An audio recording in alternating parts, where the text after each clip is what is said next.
Welcome to Plant Your Seed. I'm your host, Fred Ferris. On each episode, we share stories of how ordinary people have transformed their lives. Each story is compassionate, each story is authentic, and each story is a transformation.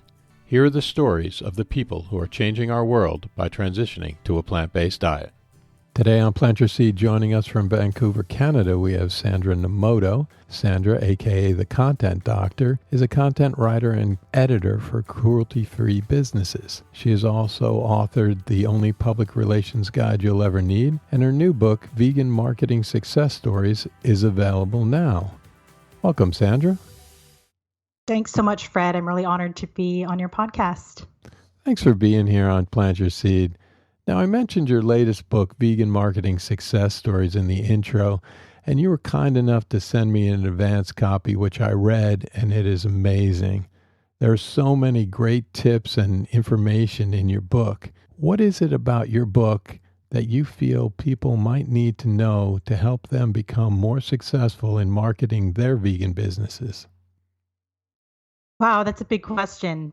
I tried to make this book as accessible as possible. So not only is it a collection of stories from vegan businesses that are operating, 2021 when I wrote it, and 2022, but it's also a practical guide. I've never held a marketing position before, although I do have some experience running my a public relations agency in a previous life. Mm-hmm. And I've always been fascinated about how vegan businesses market themselves. And so it sort of takes you through all of the possible marketing tactics you could do today, from, the old school advertising on a billboard to, the newer techniques in digital marketing that everybody, most everybody is using today.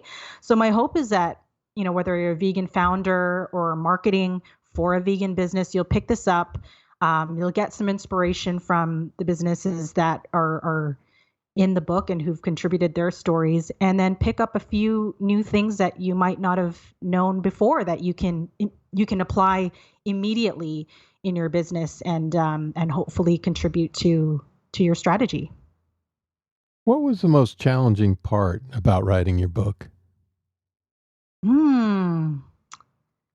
I think it was hoping that I would get stories from certain companies, because my hope in the beginning was, I was aiming for 50 case studies. And so I figured if I reach out to about 200, maybe I'll get that 50.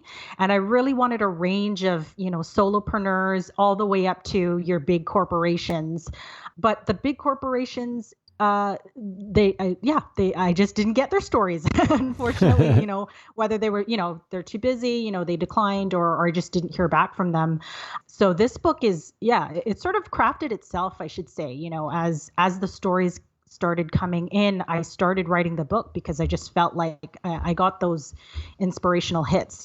As a writer, I didn't want to wait until I got those 50 case studies. So it really kind of formed itself. And so this is very much a book for startups. I would say startups up to maybe the medium-sized businesses, where maybe you've got like a 50,000 or a six-figure budget, but this is not for those who've got $1 million budgets. I shouldn't say that's something that I was disappointed at. It's just an expectation that I had that I didn't meet, I should say.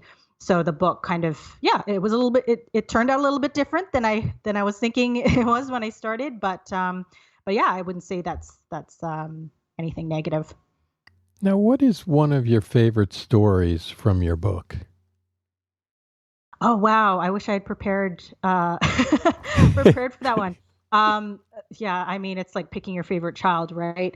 But what I think one intriguing story I learned from a networking group called Vegan Business Tribe. A lot of your listeners might be familiar with them. They're run by a lovely couple, David and Lisa, in the UK. And they didn't really reveal, we use this tactic and that tactic, and that's our strategy. They really focus on the customer journey. So every time a new member comes in, or a prospective member even, they find out, hey, how'd you hear about us? And, from that answer, they know exactly where to invest more of their time or money.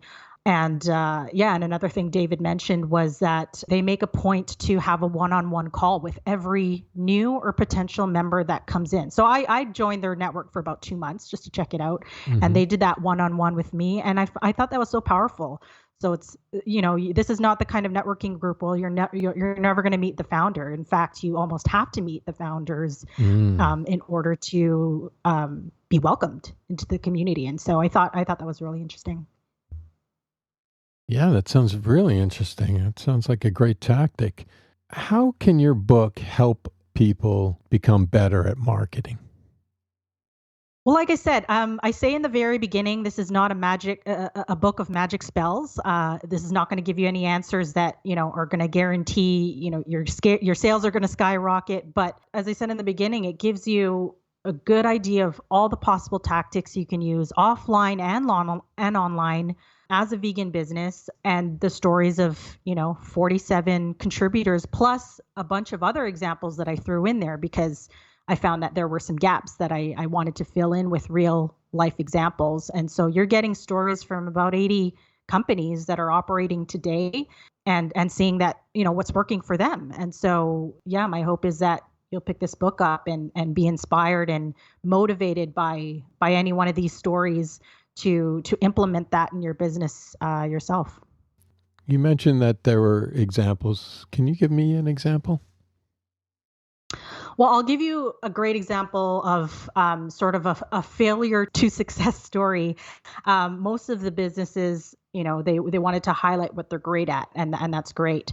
But one company in particular called Vicado, which is out of Toronto, Canada, and they sell vegan pet food. I believe they might just be selling dog food. I'm not exactly sure, but their focus is on dogs. And they shared an incredible sort of failure story in that they wanted to highlight a study that had come out at the time, a study about dogs doing well on vegan diets. And what they posted on social media was a photo of sled dogs. And so it obviously was not their intention to promote the sled dog industry, but their audience did not take well to that image. They received a lot of backlash for that post, but they corrected it right away. They apologized to their audience. They actually took the post down, which I don't always recommend because sometimes it's good for people to see your mistakes up there. But yeah, they apologized for it. They did, they made amends with their community. And in the end, they were rewarded with more customer loyalty because their customers, could see that, oh, you've made a mistake and you've corrected it. So I found that to be the most powerful public relations story in the book, just because they kind of pointed out how they made a mistake, but it turned out to work well in their favor in the end because they righted a wrong. What about using a diverse range of vegan founders and marketers was important for you in writing your book? Thank you so much for asking that because it was really important to me to not only try and get a range of businesses around the world because, they're not only running in North America, but also a range of, female-owned, male-owned, people of color. That was really important to me. So I've tried my best to reflect that in the book. And even though I would say it's still very heavy in terms of North America and Europe, I'm really glad that we have stories from India, from Mexico, from Israel, from other parts of the world, because I think that just helps to make the book a little bit more accessible to everyone else around the world who's running a vegan business or is a vegan and interested in running a business or marketing their business. How do you feel about being the only or one of a few vegan women of color who is a ghostwriter, editor, and formatter of books?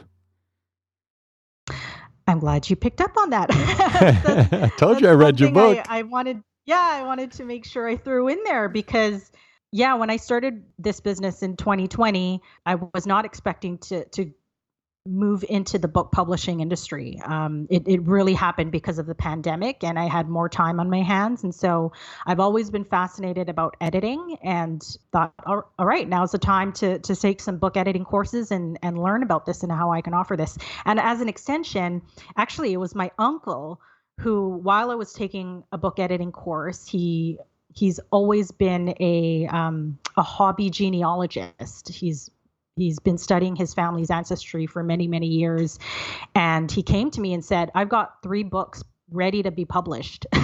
And I want you to, help me edit it. And so, yeah, so I jumped on the opportunity to work on his books. But I didn't realize that as I was working on the books, I was also helping him format his books. So formatting is basically the interior of the print book or creating an ebook out of your manuscript. And so I took some more courses and learned more about that. But yeah, in terms of vegan professionals doing these services, I found, there are quite a few vegans who do that, but I'm the only woman of color that so far that I've found who offers these services. So I just thought that was really cool. And again, something I thought would be an interesting gem to throw in the book. Yeah, no, that's really cool. How does that make you feel? Makes me feel special, I guess. Like I'm some sort of a rare gem.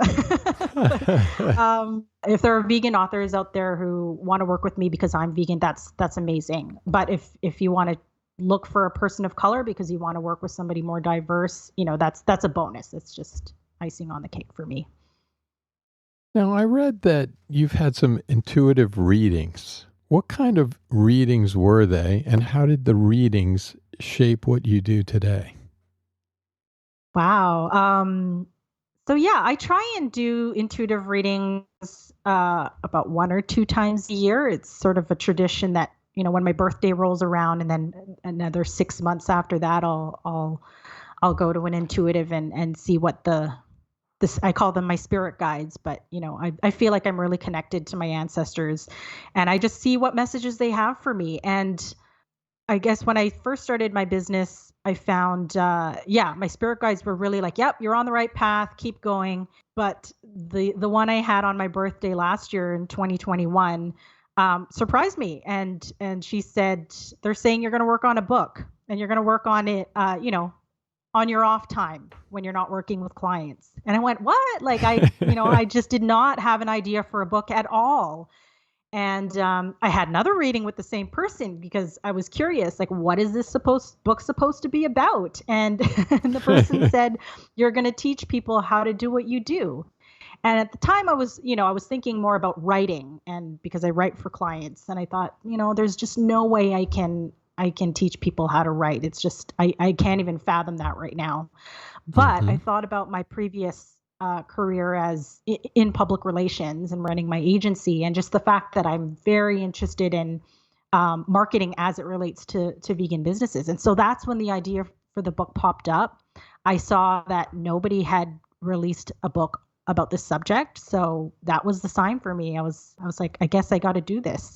and my spirit, and here we are, almost a year later, and the book is done. So, whether or not you believe in intuitives, just give it a try. You never know what you're going to get out of it, I say. What is it about marketing that makes it so important for businesses, especially vegan businesses? Marketing is, it's the precursor to sales. Without telling your story and telling people what you offer and why they should buy from you, your product or your service is just going to sit there. So it's almost, it's just a necessary part of business, first of all. And then for vegan businesses, I think it's so important because, you can choose to have another element of that marketing story where you're educating non-vegans about why they should buy your product and service. And let's take the example of a food company, right? You can promote the health benefits, you can promote the environmental benefits, you can promote the fact that you're not slaughtering animals. There's just so many elements that you can layer onto your marketing story, or not. Like some vegan businesses may want to not tell that story for a reason, and so that they are drawing more omnivores in. You're going to have to do it another way, but maybe not talking about the why you should go vegan is part of their maybe it's not part of the marketing story. So it's just very interesting, the way that we can go about it. And I think the book has done a job of that, where there's some companies that, it's very much a part of their story, and others it's not so much. So I love that book. I can't tell you how much that I really enjoyed it. I read it cover to cover. Is that what they say these days? Cover to cover on the electronic books? sure, yeah, I read it cover to cover. I just really got into it. I really enjoyed it. There was so many little tips and tidbits that I just thought that I didn't know, that I thought were very insightful. Thank you. I appreciate that. And I did try to make it accessible. They say you should really write at a sixth grade level or something like that. Well, that's why it was good for me. Even even though I don't think, I tend to ramble when I write. I had a great editor. She did a phenomenal job on my book. And I just wanted to make it really accessible, so that, if you're just starting out in business, or you're even just thinking about running a business and you're like, I don't know anything about marketing, what do I need to know? You can pick this book up and really learn, just really dig your heels, so to speak, into the field of marketing and what you can do today. Let's switch over to your personal story. How and when did you transition to a plant-based diet? So I would say around my birthday, 2018, which is just over 4 years. So that's when I officially made the transition to a plant-based diet. But my journey started many years before that. So it started when I saw Earthlings at the end of 2007. That just really impacted me. And it took me a couple of years to cut meat out of my diet, but that was the first step. And then for a good number of years, I was still technically pescatarian, eating some seafood on the weekends and dairy here and there. But I was able to cut seafood out of my diet in 2017. And then dairy was really the last thing.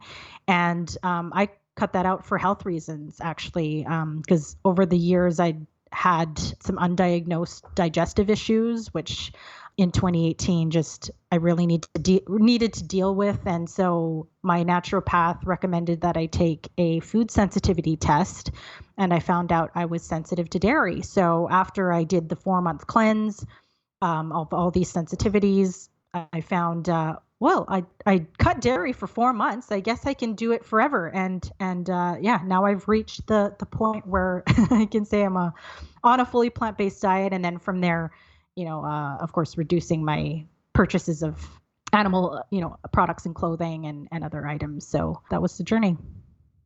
How did you decide to start watching Earthlings? I actually didn't decide. So I was invited to a rescreening of the documentary by a former boss. So she just invited me out to this screening at the University of British Columbia. I had no idea what the movie was about. I just thought it was a good opportunity to sort of just see her again, because it was a number of months since I had left her company. Yeah, I had no idea what this movie was that I was going in to watch. And within 10 minutes, I knew, all right, we're going to learn how our food is made and what our impact on animals were. And within 10 minutes, I saw these big guys. I don't know if they were football players or basketball players or what, but they were wearing the university jackets, and they walked out of the theater.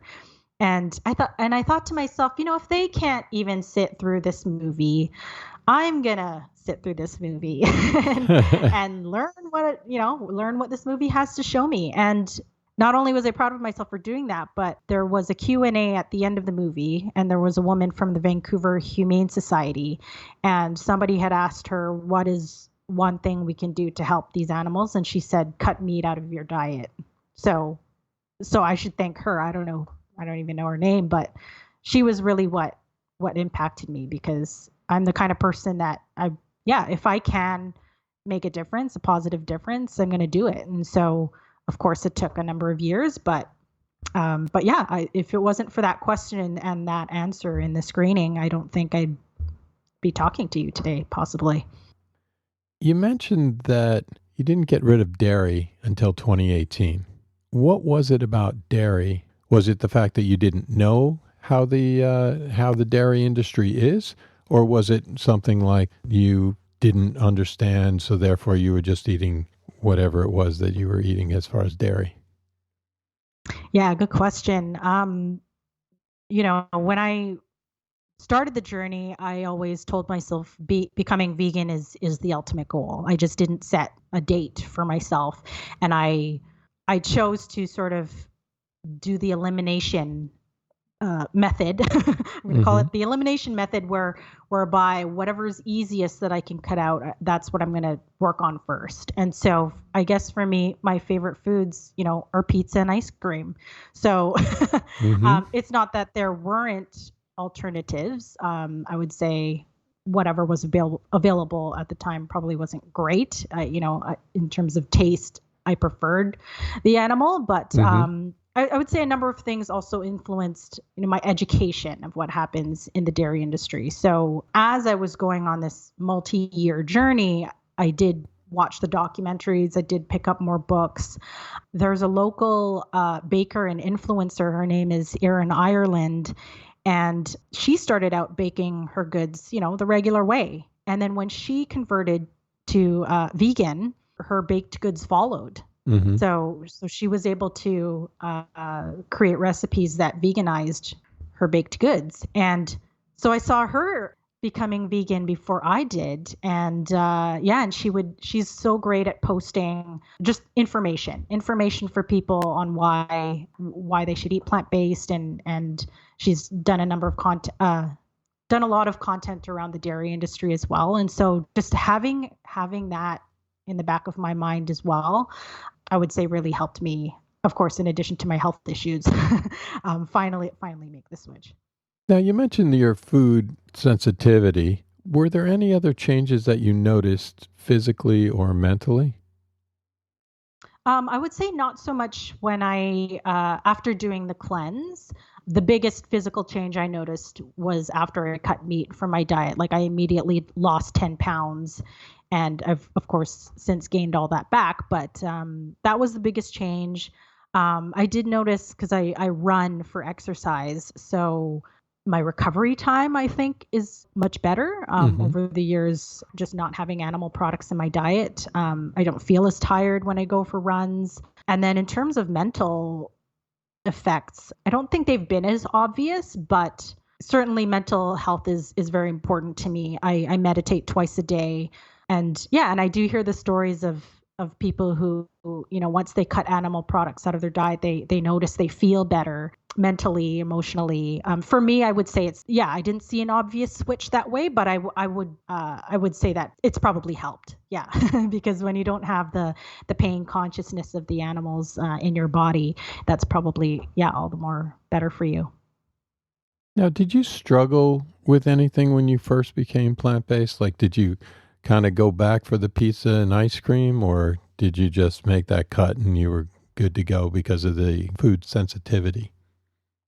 Yeah, I would say two things. So, number one was just learning how to cook without animal products and more with plant-based protein. So, I was just not familiar with tofu and, didn't really cook too much with beans. So, I really had to learn that. And it was actually my husband, who was my boyfriend at the time, who saw me purchasing a lot of frozen veggie pizzas and like fish, frozen fish sticks and things like that. And he's like, you're eating a lot of processed food, and that's not healthy. So Mm. I learned that I had to step up my cooking, and that's really what most of what I do during the week. I really only eat out on the weekends, and I try to minimize my intake of processed food. So I would say that I had to learn to do. And then the second thing was at social gatherings and family gatherings. Like in the beginning, even though I wasn't eating meat anymore, there would be, if you're Filipino, you know this dish. It's called lumpia, and it's basically meat and vegetables, usually pork, that are wrapped up in like a wrapper. So it's Mm-hmm. like an egg roll, and that's one of our staple dishes in Filipino cuisine. So I would continue to eat those, because it was only once or twice a year. But that was the one thing that I had to eventually give up once I went fully plant based, because there's no exceptions when you fully make the change, I should say. What is one thing that's really exciting for you with your project, The Content Doctor, or with your life right now? Yeah, I would say it's sort of those two things are integrated. So when I started my business 2 years ago, I was hoping to focus working with vegan businesses. And by the end of that year, or I would say, a year later, I found I was able to do that. The founders or the staff of the business may not be vegan themselves, but it wasn't difficult to focus on an all vegan, or let's say cruelty-free roster of clients. So, and that just makes me feel better day to day, knowing that the work that I'm doing and helping these businesses, isn't contributing to animal cruelty or other negative environmental impact. So I feel really blessed to be able to run a business that reflects my values and that leaves me feeling that I am making a positive difference with my work. Where did you get the courage to start your business in 2019, to start writing for vegan businesses? I don't know if it was courage, but it was actually a combination of being disillusioned by the various plant-based or vegan media, and then having a big intuitive hit. So between the time I closed my first business, my PR agency in 2018, and the end of 2019, I was freelancing for a number of clients, so helping them with administration and some writing. And I just didn't think I would stay in the marketing field.